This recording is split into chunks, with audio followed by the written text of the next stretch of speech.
당신은 부자로 태어났다. 당신의 의식에는 엄청난 잠재력의 보고가 자리 잡고 있다. 이제부터 우리는 새로운 사고 패턴을 통하여 그 잠재력을 이용하게 될 것이다. 이 개념을 좀 더 명확하고 분명히 하기 위해 다음과 같은 원칙을 명심하라.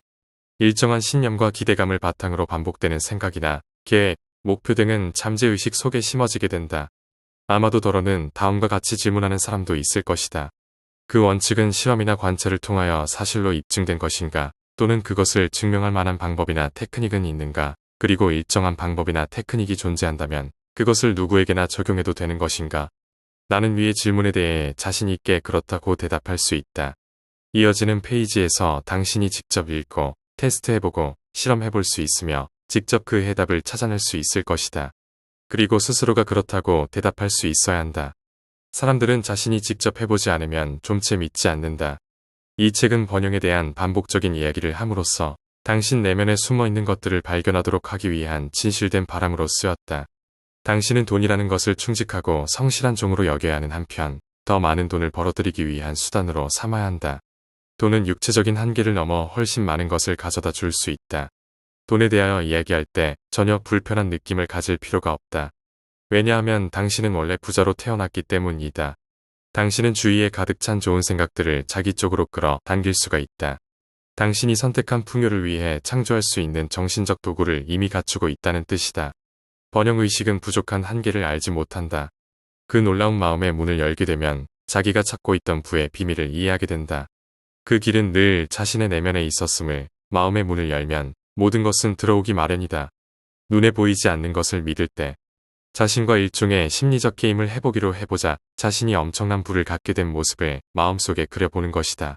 많은 돈을 가지고 당신이 하고 싶은 일들에 대해 생각해보고 마음속에서 실행에 옮겨보라. 우리의 잠재의식은 실제로 일어나고 있는 일과 마음속에서 벌어지고 있는 일들을 전혀 구별하지 못한다. 연습을 통해 당신이 번영의식이 개발될 수가 있다. 무엇인가를 손에 넣기 위해선 먼저 마음속에다 그것을 소유한 모습을 그려놓는 것을 기억하라.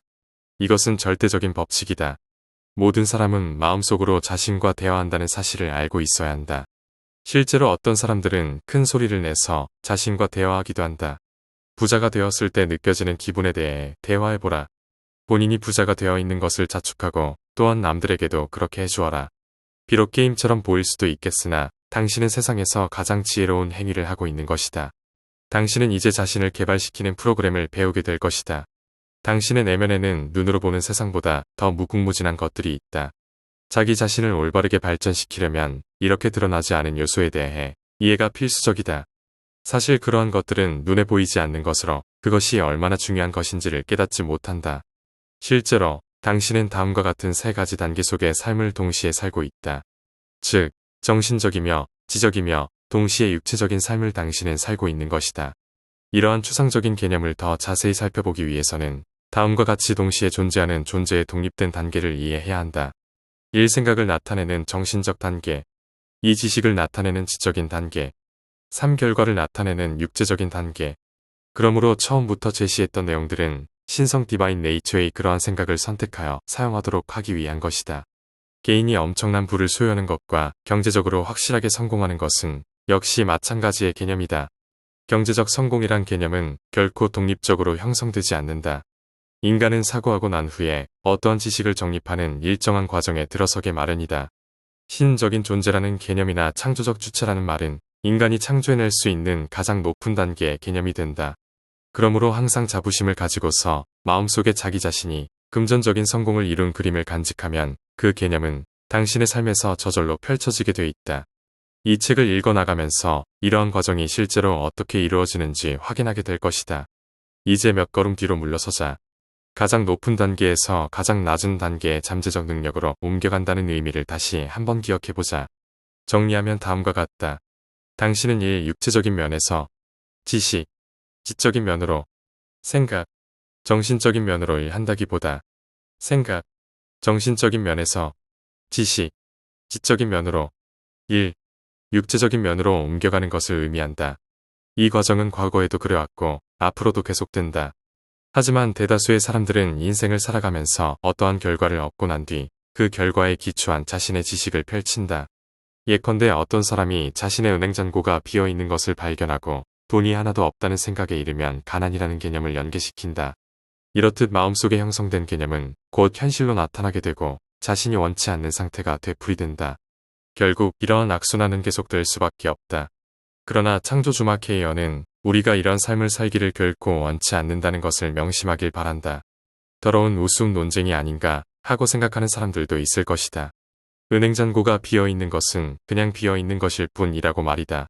비어있는 은행잔고의 상태를 현실적으로 보면서 마음속에 돈으로 꽉 찬 자신의 은행 통장을 그리는 것은 비현실적임에 틀림없다.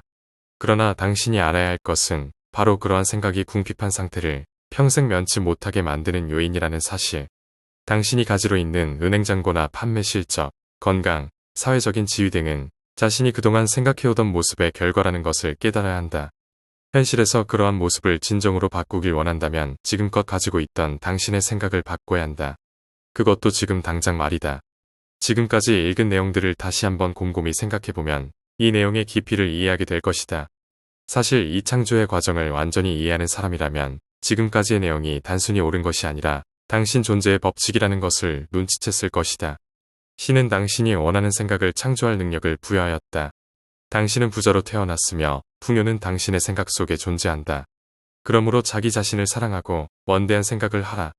현실에서 일어나는 일들이 당신의 생각을 지배하도록 가만두어서는 안 된다.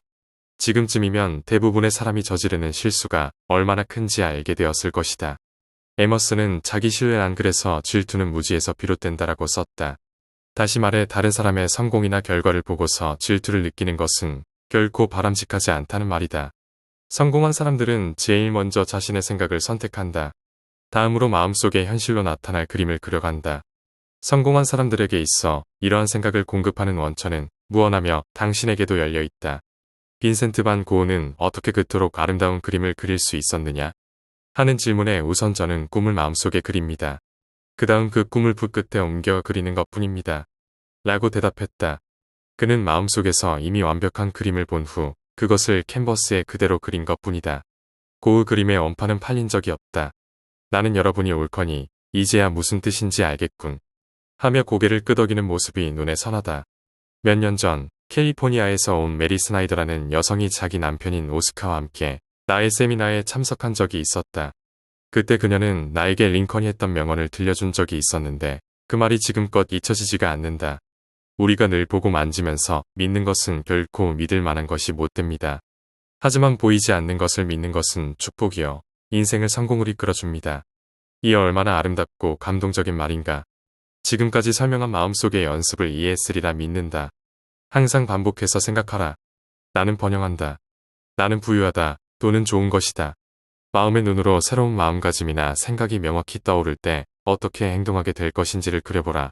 풍요로운 자신의 모습을 마음속에 그린 다음 이미 자신이 그런 상태에 있음을 그려보는 것이다. 단, 돈이라는 것이 우리가 부리는 하인이라는 것을 명심해야 한다. 돈의 주인은 당신이다. 당신이 사랑하는 것은 사람들이고 당신은 돈을 사용할 뿐이다. 다음 장으로 넘어가기 전에 첫 번째 장 돈이란 무엇인가? 를 다시 한번 읽어보도록 하자. 돈에 대한 말만 나오면 마음이 편치 않았던 과거의 낡은 생각이 완전히 사라졌을 것이다. 돈에 대한 생각이 여전히 불편하게 느껴진다면 매일 첫 번째 장을 읽고 또 읽어 돈에 대한 생각이 편안해지도록 만들어라. 이 책의 내용을 확실히 파악하고 다른 사람들에게 자신있게 설명할 단계에 이르기 전까지 여기에서 배운 돈에 대한 새로운 개념을 이야기하지 말라. 다른 사람들로부터 습득한 돈에 대한 온갖 부정적인 개념들은 결코 도움이 되지 않는다. 오히려 당신에게 쓸데없는 의심만 키워줄 뿐이다. 그런 일이 당신에게 일어나도록 허락해서는 안 된다. 이미 첫 번째 장에서 습득한 내용들이 당신 마음 깊숙한 곳에 자리 잡고 매우 아름다운 영상으로 투영하기 시작했기 때문이다.